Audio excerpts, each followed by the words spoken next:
Hello, good morning everyone.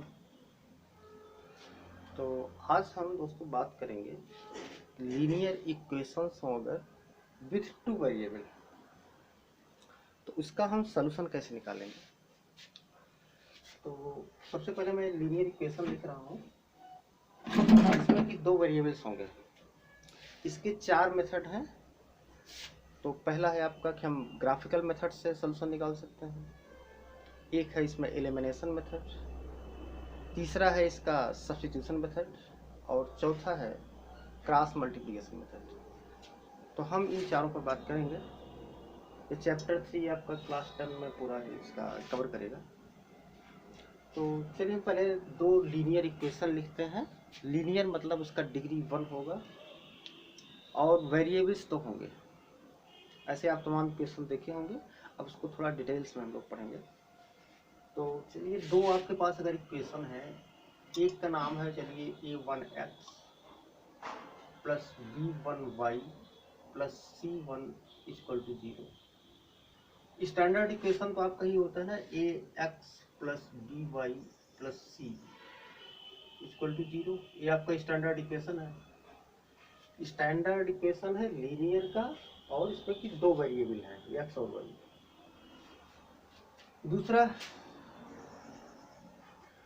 दूसरा है आपका a2x प्लस b2y है प्लस c2 इक्वल टू 0 है। इसको हम सॉल्व करेंगे, किस तरह से हम सॉल्व कर सकते हैं।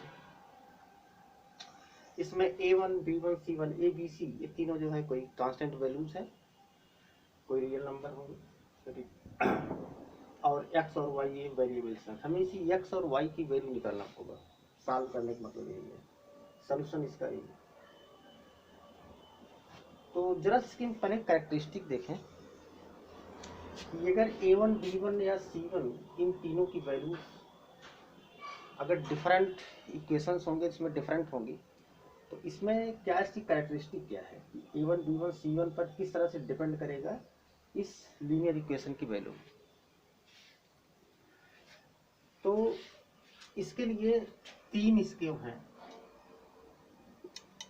कैरेक्टरिस्टिक हैं कि अगर a1 अपान a2, अभी मैं इसका कोई एग्जांपल लेके आपको समझाता हूँ। a1 upon a2 is not equal to b1 upon b2,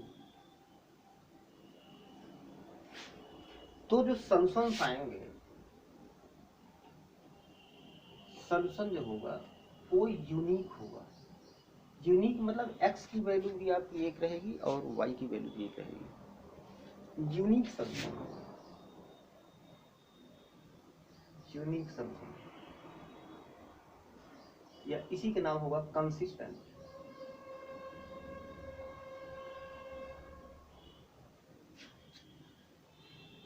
दूसरा है अगर आपका a1 और a2 का ratio is equal to b1 upon b2 और यही इक्वल हो आपका c1 अपान c2।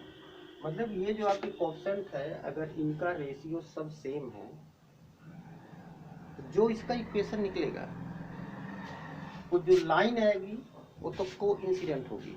कोइंसिडेंट मतलब एक लाइन के ऊपर दोनों सेम लाइन को शो करेंगे। दोनों इक्वेशन जब सेम लाइन को शो करेंगे तो बहुत सारे इसके सॉल्यूशन होंगे।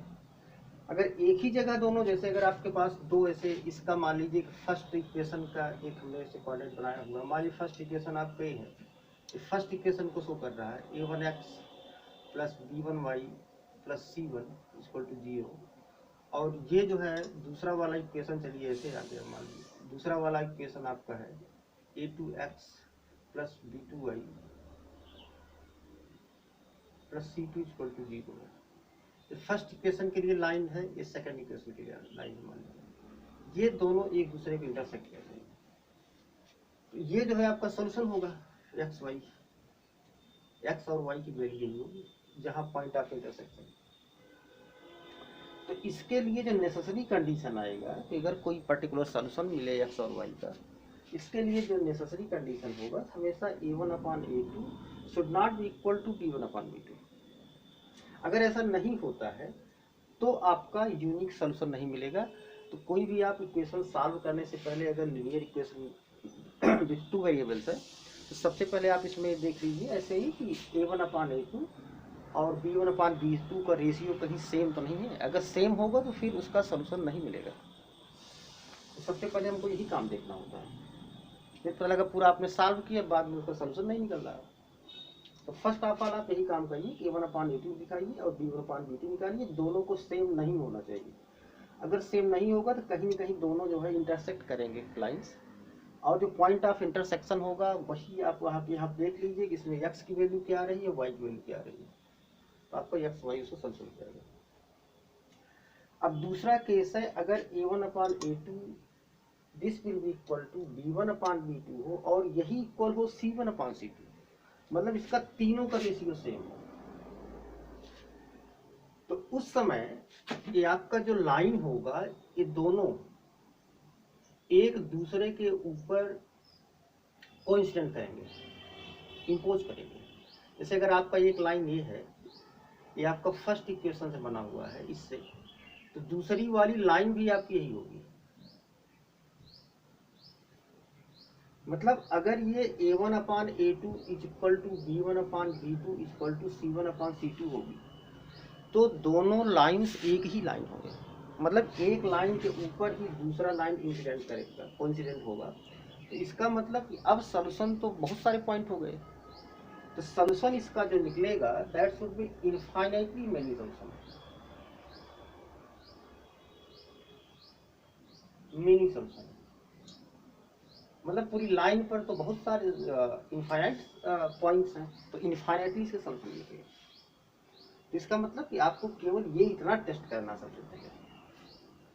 और तीसरा केस है कि अगर आपका A1/A2 this will B B1/B2 तो हो, लेकिन ये इक्वल ना हो C1/C2 के। मतलब आप इसको इससे डिवाइड करिए, इसको इससे डिवाइड करिए, लेकिन वो इक्वल ना हो जो इसके बराबर, इसका जो डिवीजन है। तो इस केस में क्या होगा, अगर हम इसका लाइन ड्रा करेंगे तो both line will be parallel, both lines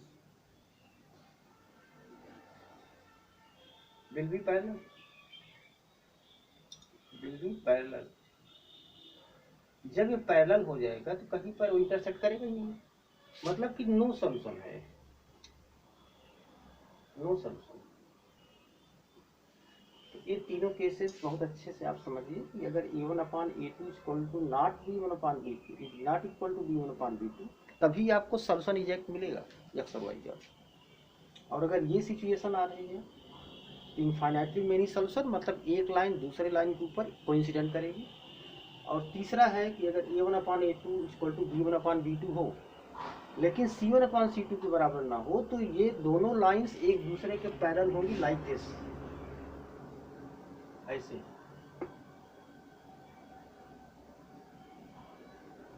ये पैरेलल लाइंस होंगी। तो जब पैरेलल लाइंस होंगी तो कहीं एक दूसरे के इंटरसेक्ट नहीं करेंगे, इंटरसेक्ट नहीं करेंगे तो कोई आपको सॉल्यूशन नहीं है। मतलब ये दोनों केसेस में आपको सॉल्यूशन मिलने की उम्मीद नहीं है, केवल सॉल्यूशन इसी में मिलेगा। इसको बोलते हैं कंसिस्टेंट, कंसिस्टेंट है। और ये वाला ये इनकंसिस्टेंट है, मतलब इसमें तो एकदम से नहीं मिलेगा। इसमें है इनफाइनाइटली मेनी सॉल्यूशन, तो इसमें भी आपको एग्जैक्ट वैल्यू नहीं मिलेगी। तो इसको बोलते हैं डिपेंडेंट पेयर।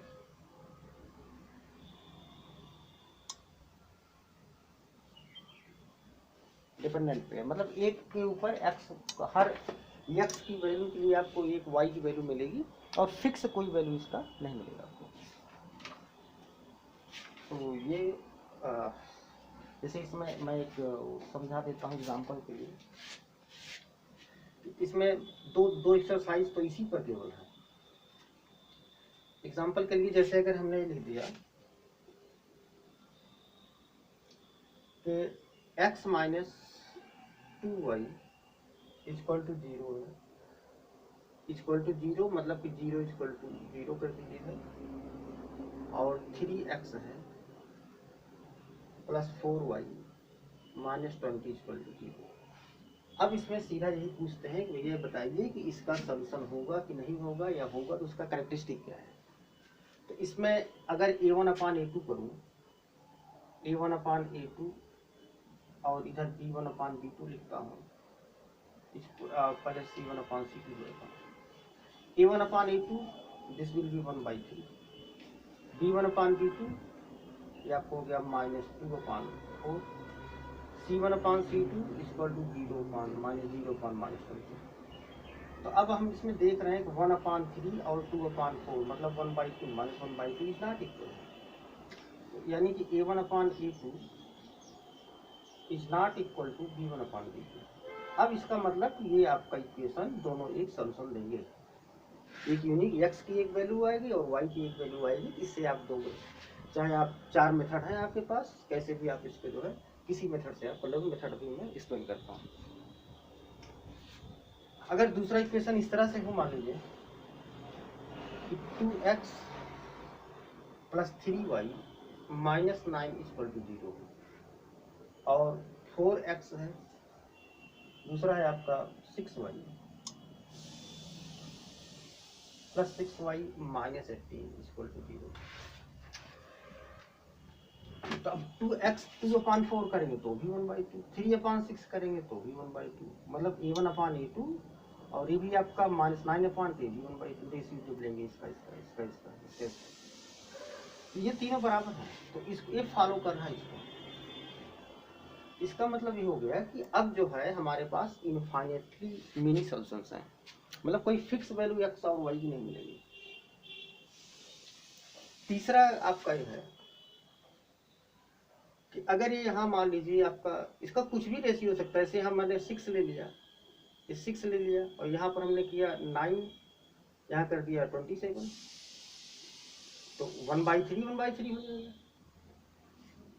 कुछ भी आपको इस तरह से, मतलब रेशियो अगर तीनों के A B और C तीनों के रेशियो का सेम है, तो दोनों लाइन, दोनों जो होंगे इसके ग्राफ होंगे लाइंस के, ये दोनों एक दूसरे पर कोइंसिडेंट कर जाएंगे और जो है इसका सॉल्यूशन फिर इनफाइनाइटली हो जाएगा, इनफाइनाइटली मेनी सॉल्यूशंस। या ये डिपेंडेंट पेयर भी कहा जाता है, क्योंकि x की हर वैल्यू के लिए y की एक वैल्यू मिलेगा।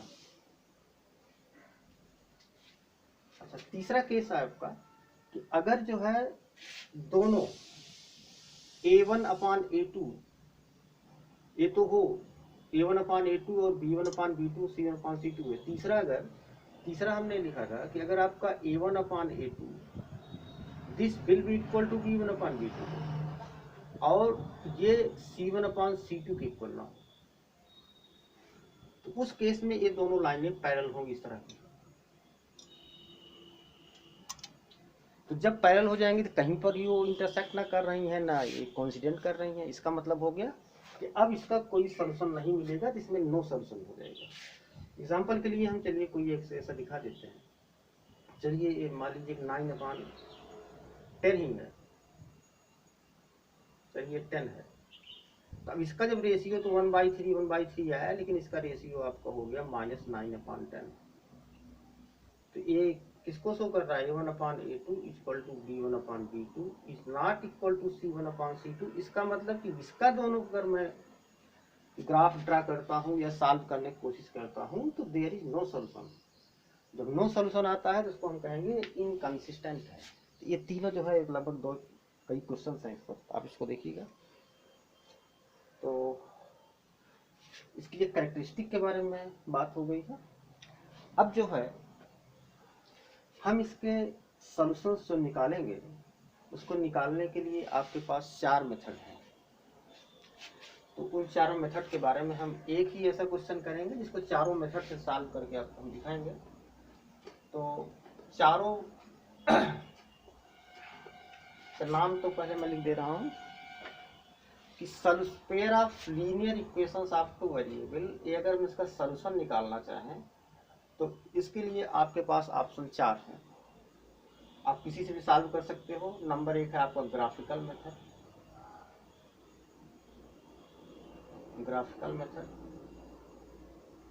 नंबर दूसरा है आपका एलिमिनेशन मेथड, मेथड 3 है आपका सब्स्टिट्यूशन मेथड, मेथड और नंबर 4 है क्रॉस मल्टीप्लिकेशन मेथड।